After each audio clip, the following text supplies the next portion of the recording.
Halo semuanya, nah di tahun 2024 saya membeli buku baru, judul adalah The Diary of a CEO, karangan dari Stephen Bartlett. Dan buku ini sangat bagus, jadi saya nggak sabar untuk bisa membagikan lewat sebuah summary yang teman-teman bisa nonton selama beberapa menit ke depan. Dan sebelum saya memberikan summary, tentu saja saya tidak hanya akan memberikan summary dari baca buku, saya simplify jadi sebuah summary, tapi saya akan menambahkan dari point of view saya, ya. Yang pertama adalah ketika saya melihat, ya, ketika pelaku bisnis, ketika orang yang lagi hustle, ya, sekarang lagi berusaha, baik itu di profesional atau membangun startup atau bisnis atau investment atau apapun.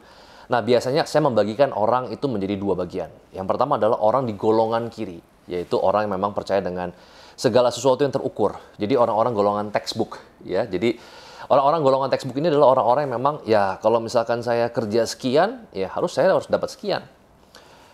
Ekspektasi saya sekian, ya saya kerja sekian, dan saya harus mendapatkan apa yang saya ekspektasikan. Dan yang terjadi adalah ketika nggak tercapai ya apa yang diekspektasikan, dia kecewa. Karena dia berpikir hidup itu seperti textbook, ya, jadi ilmu pasti. Ini golongan kiri, ya. Golongan kanan adalah sebaliknya, yaitu orang yang percaya dengan luck, ya. Jadi ini terlalu kanan, ya. Jadi enggak lah, yang namanya hidup ya nasib, ya. Kalau misalkan memang kamu udah bener, strategi bener, tapi kamu nasibnya sial, atau misalkan ini lagi tahun, misalkan setelah Imlek, tahun naga, kamu misalkan show apa, nggak cocok sama show naga, nggak ciong orang bilang, ya. Nah, ada yang orang termasuk golongan kanan di mana mereka merasa bahwa hidup mereka didorong, di-push itu karena nasib atau luck. Nah, lewat buku ini ternyata kita belajar bahwa nggak seperti itu, ya. Ada banyak penjelasan saintifik dari semua kejadian ketika kita lihat ada orang-orang yang memang bisa dianggap lebih beruntung atau lebih sukses daripada yang lain. Ya, nah salah satu faktor yang paling penting adalah long tails. Nah, apa itu long tails? Ya, nah long tails ini adalah sebuah angka, ya, sebuah percobaan dari sebuah periode waktu yang sangat panjang. Ya, jadi kalau misalkan kita lihat, ya, Warren Buffett misalkan, Warren Buffett itu ketika orang bilang dia beruntung banget, ya, dia adalah salah satu orang terkaya, saham yang dia pilih selalu tepat.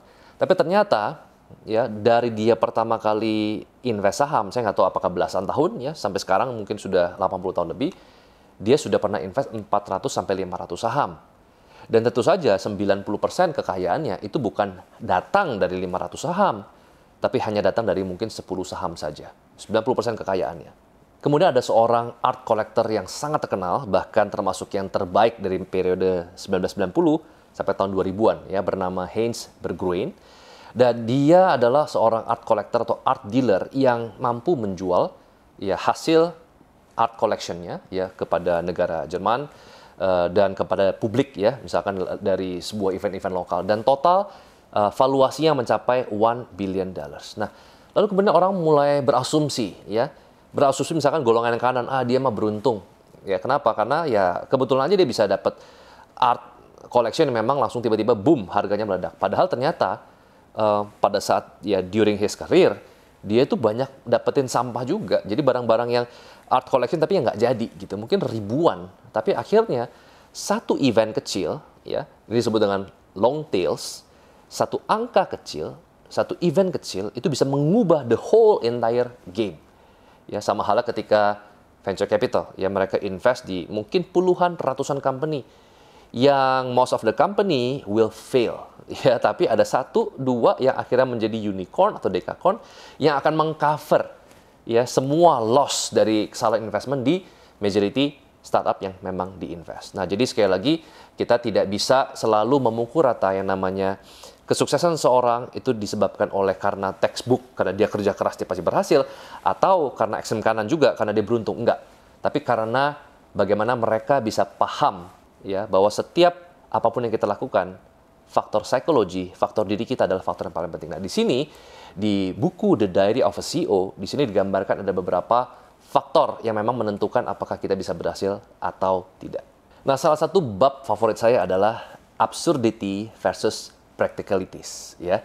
Absurdity versus practicalities. Nah, jadi dalam buku ini dikatakan bahwa useless absurdity will determine you more than useful practicalities. Artinya adalah ternyata hal-hal yang absurd, yang nggak ada gunanya, sometimes kadang-kadang lebih merepresentasikan diri kita, ya, lebih kuat daripada hal yang berguna dan praktikal.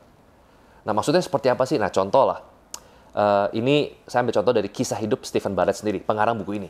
Jadi dia ini adalah seorang entrepreneur, seorang investor, seorang VC, seorang podcaster. Teman-teman boleh subscribe podcastnya dia, ada mungkin 4.5 million subscribers, dan dia sudah meng-invite banyak tokoh-tokoh dunia, mulai dari Richard Branson, banyak orang-orang hebat, ya top-top pebisnis dunia itu juga pernah di-invite sama beliau. Dan dia cerita waktu dia masih berusia 20 tahunan, ya, dia tinggal di kota Manchester, UK, dan dia mencoba untuk membuat sebuah perusahaan marketing agency, dan suatu saat dia mendapatkan deal besar. Dia mendapatkan deal kurang lebih sekitar 400 sampai 500 ribu pound sterling. Ya, 400 ribu sampai 500 ribu pound sterling. Ya, kurang lebih mungkin ya hampir 7-8 miliar. Ya, 7-8 miliar. Nah, ketika dia masih muda dapatkan uang sebegitu besar, dia langsung, yang namanya anak muda ya, dia cerita dia beli sebuah warehouse di Manchester, lalu dia ubah menjadi sebuah kantor.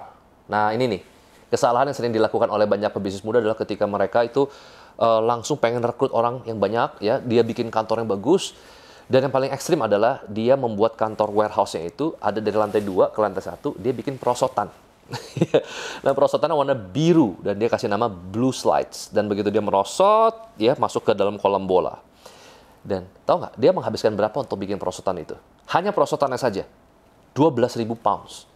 12.000 pound sterling hanya untuk bikin perosotannya saja. Useless dan absurd. Ya, useless dan absurd. Tapi tahu nggak, bahwa ternyata gara-gara hal yang useless dan absurd tadi, Blue Slides tadi itu jadi viral. Dan dia diliput sama banyak majalah, ya 100 lebih ya, media mainstream besar, baik itu dari UK, bahkan sampai media global, itu meliput. Dan dari 100 media mainstream meliput, semua covernya itu selalu adalah si Stephen Bartlett di Blue Slides-nya itu, dan dia dinomorkan sebagai kantor startup terbaik. Dan gara-gara itu, ya, Stephen Bartlett di company-nya, dia tidak pernah mengeluarkan satu budget marketing pun. Tetapi banyak orang yang akhirnya membaca media mainstream, viral, dan akhirnya klien-klien dia semakin besar. Ya, dan sekarang company-nya sudah berkembang menjadi lebih dari 500 karyawan lebih. Gara-gara hal absurd yang nggak ada gunanya. Nah, jadi sometimes kadang-kadang kalau misalkan kita lihat di beberapa hal, ya bukan hanya di bisnis, tapi misalkan di presidential campaign, kadang-kadang hal-hal yang memang sifatnya normatif, ya kalimat-kalimat yang diucapkan dengan sangat struktur, ya sangat baik, itu bukan satu-satunya hal yang menentukan, ya. Dan demikian juga dengan buat teman-teman yang content creator atau produk, ya kadang-kadang banyak produk itu berhasil itu bukan karena hal-hal yang memang praktikal, tapi kadang-kadang hal-hal yang absurd.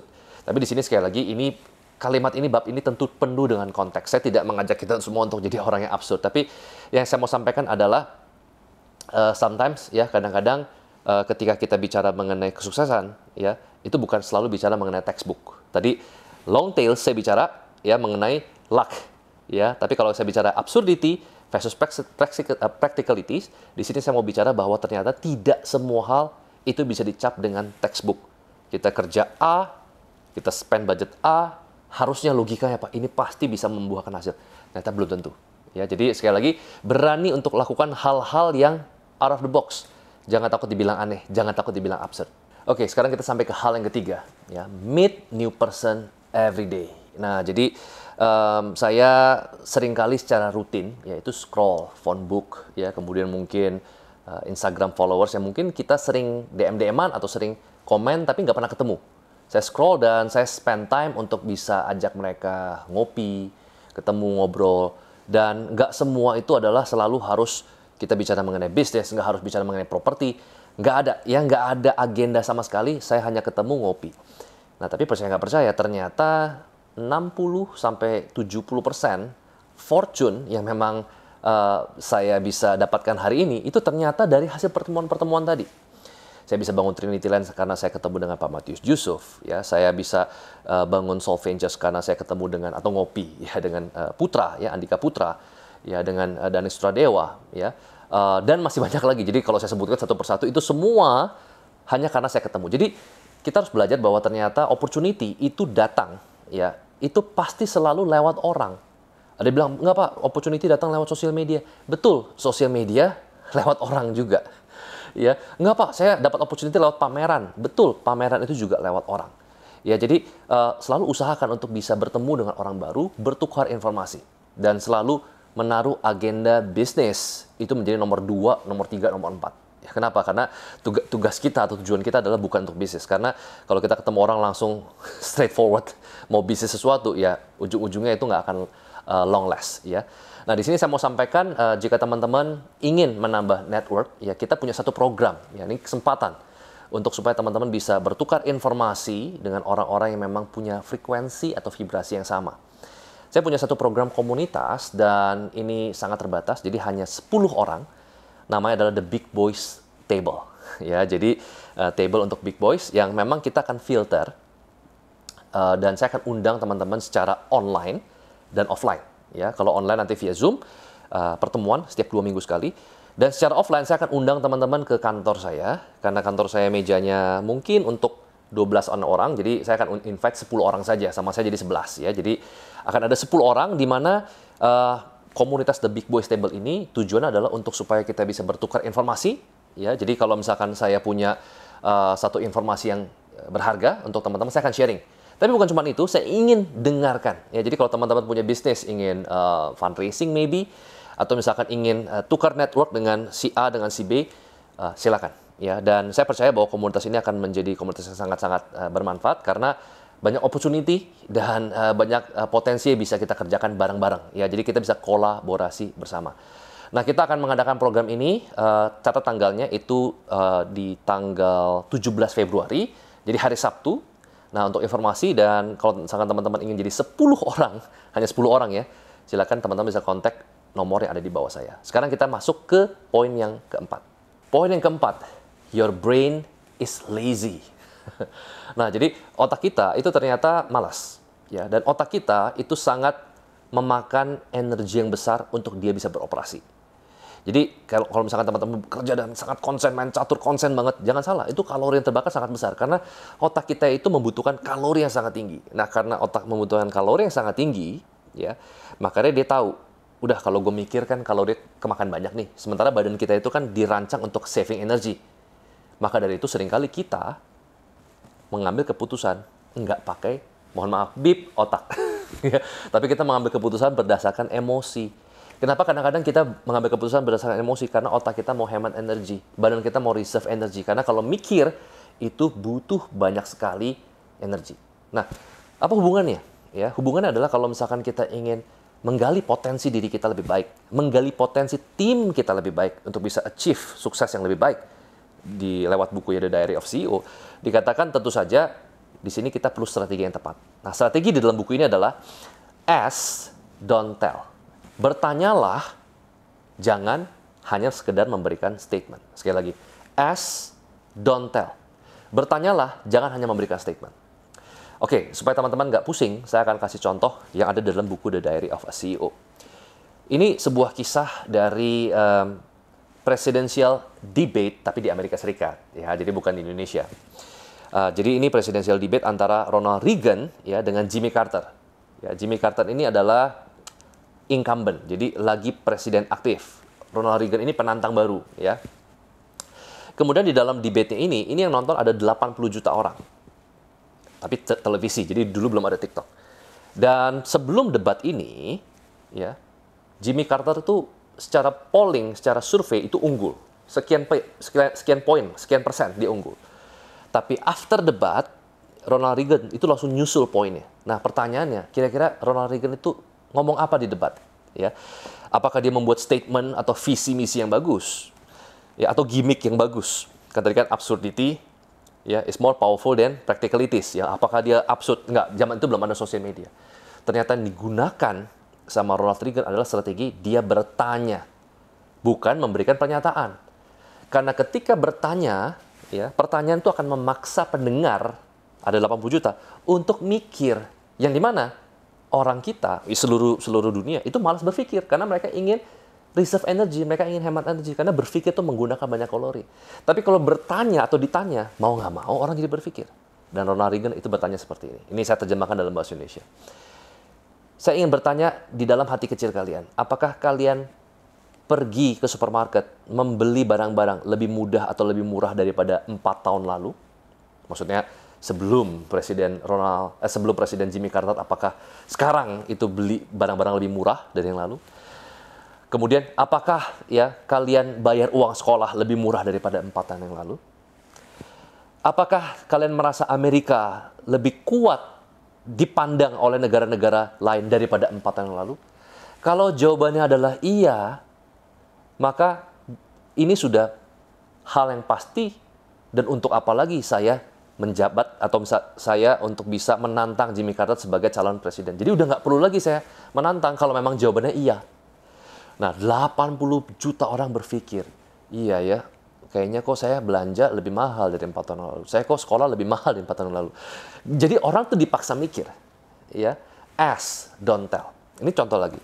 Kalau misalkan ada plastik tulisannya recycle, ya, jadi please recycle, kita nggak akan recycle.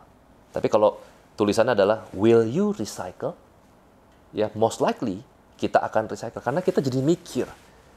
Ya, jadi untuk diri kita sendiri, perbanyaklah bertanya daripada membuat komitmen.